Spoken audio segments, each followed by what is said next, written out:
नमस्कार दोस्तों, मेरा नाम है विजय कुमार। आप देख रहे हैं कॉमिक्स पिटारा चैनल को। दोस्तों, हम लोग कॉमिक्स पढ़ रहे थे नष्ट, जो कि महाबली भोकाल की कॉमिक्स है। इसका पहला पार्ट मैंने अपने चैनल पे अपलोड कर दिया है। पहले पार्ट में मैंने इस कॉमिक्स को 20 पेज तक कवर कर लिया था। अब इस पार्ट में इसके आगे कहानी को शुरू करते हैं। लेकिन वे सभी मिट्टी के नहीं बने थे जो भोकाल इतनी जल्दी अपने उद्देश्य में सफल हो जाता। भोकाल पर वार करते हुए इस बात का ध्यान रखना उसे हानि नहीं पहुंचनी चाहिए, क्योंकि भोकाल के शरीर से जितना लहू गिरेगा हमें उतना ही दुख होगा। लेकिन भोकाल इस बात का कहां ख्याल रख रहा था। वो तो उन्हें अधिक से अधिक नुकसान पहुंचाने की फिराक में था। उफ, भोकाल के वारों की भयंकरता हर क्षण के साथ बढ़ती जा रही है। अगर यही हाल रहा तो वो अनर्थ कर डालेगा। उसे रोकना होगा। धड़ाक! भोकाल तो एक ऐसा तूफान बना हुआ था जिसे रोकना मुश्किल था, और वो रुका भी नहीं तब तक जब तक वो अपने उद्देश्य में सफल ना हो गया। आ आ और इस सफलता के साथ ही रुक गया भोकाल। लेकिन क्या सचमुच भोकाल रुक गया था? नहीं, काल कुंडली की नजर में तो नहीं। अरे, तुम्हें क्या हुआ भोकाल? तुम वार करते करते अचानक रुक कैसे गए? वार करो भोकाल, तुम्हारे शत्रु तुम्हारे सामने खड़े हैं। अपनी तलवार संभालो, उन पर वार करो। अब भोकाल ऐसा नहीं करेगा, क्योंकि मेरे भ्रम टोटके ने उसे ये जता दिया जाता है कि हमें समाप्त करने का वो जो प्रयत्न कर रहा था वह सफल हो गया है, और सफल होने के बाद उसका काम समाप्त, और उसके बाद ही हमारा काम आरंभ होता है तेरी धुलाई करने का। ओफ, अपने भ्रम टोटके की चाल चलकर टोटक ने मेरी सारी चालों को उलट दिया है। अब भोकाल की सहायता से यहां से भाग लेना चाहिए। दूसरे क्षण कंठ फाड़कर चीख पड़ा काल कुंडली। भोकाल, चलो यहां से। भोकाल ने काल कुंडली की आज्ञा का अक्षरशः पालन किया। अपनी ढाल की सहायता से काल कुंडली को लेकर उड़ गया भोकाल।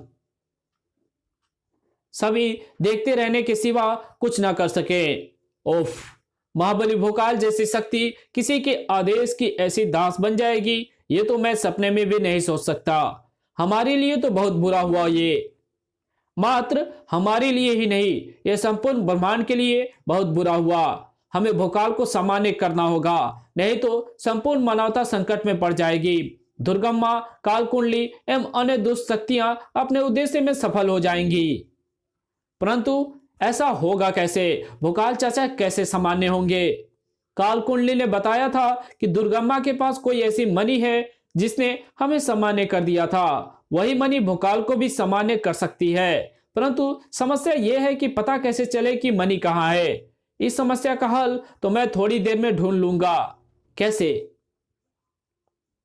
पता चल जाएगा। महारानी जी, थोड़ी प्रतीक्षा कीजिए, थोड़ी देर बाद। लो लो, मेरा वो खोजी टोटका लौट आया जिसे मैंने भोकाल की खोज करने उसके पीछे भेजा था। भोकाल, दुर्गम्मा, काल कुंडली और अन्य दुष्ट शक्तियों के साथ इस समय राज्य के पश्चिम में स्थित काली पहाड़ी की काली गुफा में उपस्थित है। काली गुफा? मैं वहां जा रहा हूं। ठहरो, हम भी तुम्हारे साथ चलते हैं। नहीं, विकासनगर इस समय संकट रूपी तलवार की धार पर खड़ा है। कभी भी कोई भी संकट यहां आ सकता है, इसलिए राज्य की रक्षा के लिए तुम्हारा यहां रहना अति आवश्यक है। दुर्गम्मा से मणि हासिल करके उसे सामान्य करने तो मुझे अकेले ही जाना होगा। इधर मैंने अपनी शैतानी तंत्र शक्तियों से भोकाल को भ्रम टोटके से मुक्त कर दिया है, और अब भोकाल फिर किसी टोटक की शक्ति में नहीं फंसेगा। कुछ पुण्य शक्तियां भोकाल को अपने जाल में फंसाकर हमारे सारे किए कराए पर पानी फेर सकती है। इसलिए हमें भोकाल को छोटे मोटे कार्यों में ना लगाकर विश्व को विजयी करने के कार्य में लगा देना चाहिए। ऐसा करने से दो काम होंगे। एक तो तुम सभी का उद्देश्य एक ही बार में पूरा हो जाएगा, और दूसरा, भोकाल को मारकर मैं अपनी चोटी में गांठ लगा लूंगा। आपने बिल्कुल सही कहा गुणिक महोदय। यानी हमें भोकाल को मानवता और पुण्य नष्ट करने में लगा देना चाहिए। मात्र भोकाल को ही नहीं, उस मित्र को भी जो हमारी तरफ ही बढ़ रहा है। ये तो अति क्रूर है। ये यहां क्यों आ रहा है और ये यहां पहुंचा कैसे? कैसे भी आया हो, कैसे भी पहुंचा हो, और ये यहां से वापस नहीं जाएगा। ये भी भोकाल की तरह ही हमारा दास बनेगा। बिलोमा की विलोम शक्तियों का शिकार होकर आगे बढ़ते अति क्रूर के कदम ठिठक गए। ये कौन है?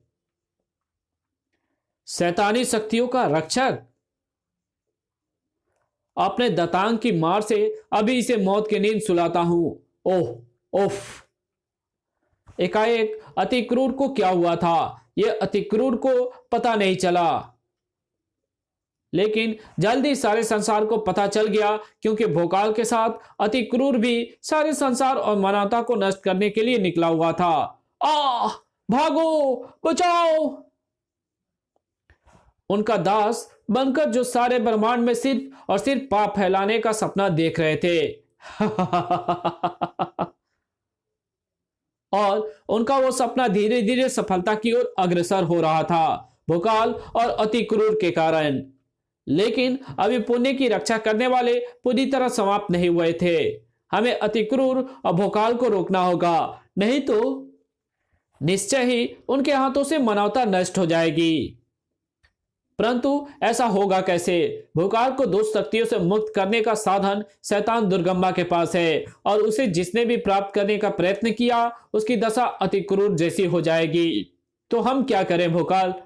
तो हम क्या करें? भोकाल चाचा को ऐसे ही मानवता को नष्ट करता देखते रहें? नहीं नहीं, हमें कोई तो हल ढूंढना ही होगा। एक हल है, अगर भोकाल भोकाल ना रहे तो। क्या मतलब? मतलब ये कि भोकाल की भोकाल शक्तियां बिलोमा की शक्तियों से विलोम होकर सारा विनाश मचाती रहे। अगर भोकाल की भोकाल शक्तियां उसके पास से चली जाएं और वो सामान्य बन जाए तो इस समस्या का हल भी निकल सकता है और मानवता एवं विश्व नष्ट होने से भी बच सकते हैं। लेकिन भोकाल से उसकी भोकाल शक्ति कैसे अलग की जा सकती है? वो तो एक दैवीय और चमत्कारी शक्ति है जो तब उसके शरीर में प्रवेश करती है जब वो अपने महागुरु का नाम पुकारता है। मुझे पता है, भोकाल के महागुरु भोकाल की आत्मा ही उसके शरीर में भोकाल शक्ति प्रदान करती है। अगर महागुरु भोकाल की आत्मा भोकाल के शरीर से अपनी शक्तियों को वापस ले जाने में अपनी शक्तियों को ले ले तो भोकाल सामान्य हो सकता है। यानी महागुरु भोकाल को भोकाल के शरीर से अपनी शक्तियां वापस लेने के लिए विवश करना होगा। बिल्कुल। परंतु महागुरु भोकाल की पवित्र आत्मा अब ऐसा क्यों नहीं कर पा रही, जबकि अब तक उन्हें इस बात का आभास हो चुका होगा कि भोकाल उनकी दैवीय शक्ति का गलत प्रयोग कर रहा है। इसका एक ही कारण समझ में आता है, महागुरु भोकाल की आत्मा को इसका आभास नहीं है। ओह, यानी महागुरु भोकाल की आत्मा को अगर सारी स्थिति से अवगत करा दिया जाए तो हमारी योजना सफल हो सकती है।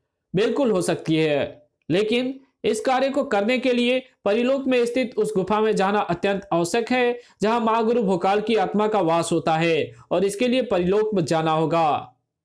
लेकिन भोकाल चाचा तो बिना परों के ही वहां पहुंच जाया करते थे। भोकाल वास्तव में एक परा ही है जिसके अन्य परों की भांति पंख नहीं है, परंतु उसकी ढाल उसे उड़ाकर कहीं भी ले जाकर पंखों का कार्य करती है। और फिर भोकाल की ढाल भी तो परिलोक की ही एक शक्ति है। इसका अर्थ यह हुआ कि पृथ्वी से परिलोक जाने का भोकाल के अलावा कोई साधन नहीं है। एक साधन है, राज्य के सुदूर प्रांत में स्थित पृथ्वी का अपनी ही तरह का एकमात्र मंदिर परि मंदिर, जिसे सुदूर प्रांत के निवासियों ने महाबली भोकाल के सम्मान में बनाया था। उस परि मंदिर में प्रवेश करके परि देवी से प्रार्थना करके इस समस्या का हल खोजा जा सकता है। परंतु दुख की बात यह है कि उस मंदिर में प्रवेश भी भोकाल की सहायता के बिना नहीं किया जा सकता, क्योंकि परि देवी के उस मंदिर में कोई परा या परी ही प्रवेश कर सकती है, या फिर वो जिसे परी या परे की आज्ञा प्राप्त हो। अगर ऐसा है तो मेरा उस परि मंदिर में प्रवेश करना कठिन नहीं। मैं इस असंभव कार्य को संभव कर दिखाऊंगी। ऐसा करने का प्रयत्न करना आत्महत्या करने के समान है तुरीन, क्योंकि परि मंदिर में जिस भी बाहरी व्यक्ति का जिस भी बाहरी व्यक्ति का या शक्ति ने प्रवेश करना चाहा है वो भस्म हो गई है। तुम भी भस्म हो जाओगी, मुझे कुछ नहीं होगा। तुम देखना, मैं बड़ी ही आराम से परी मंदिर में प्रवेश कर जाऊंगी और परी देवी को प्रसन्न करके उनसे परिलोक में जाने का आशीर्वाद प्राप्त कर लूंगी। बड़ी ही अस्वस्थ है तुरीन, बहुत ही आत्मविश्वास झलक रहा है उसके चेहरे पर। आखिर ऐसा क्या है उसके पास जिसके कारण वो परी मंदिर में जाने का दावा कर रही है। वो सभी को मूर्ख बना रही है। एक अन्य ग्रह की स्त्री का भला परिलोक से क्या संबंध।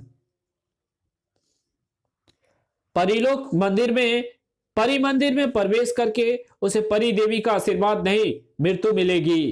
परी मंदिर के परिसर में कदम रखते ही भस्म हो जाएगी वो। बेचारा हमारे आदेश पर तबाही मचाता भोकाल, उसकी तो कल्पना भी ये दृश्य नहीं होगा कि अपनी जिस पत्नी को उसने बड़ी ही कठिनाई से जीवित किया था वो एक बार फिर काल के गाल में समाने जा रही है। भोकाल की पत्नी भस्म होगी, ये देखकर तो मुझे बड़ा ही आनंद आएगा। तुम्हारे इस आनंद को दुगुना करने के लिए मैं अभी भोकाल की पत्नी के भस्म होने के सजीव प्रसारण की यहां व्यवस्था करता हूं। परी मंदिर, जहां मौजूद सभी की सांसें सीने में और आंखें परी मंदिर की तरफ बढ़ती तुरीन पर जमी हुई थी। सभी को एक ही भय था, जैसे ही तुरीन परी मंदिर में प्रवेश करेगी वो भस्म हो जाएगी। लेकिन तुरीन को जरा भी भय नहीं था।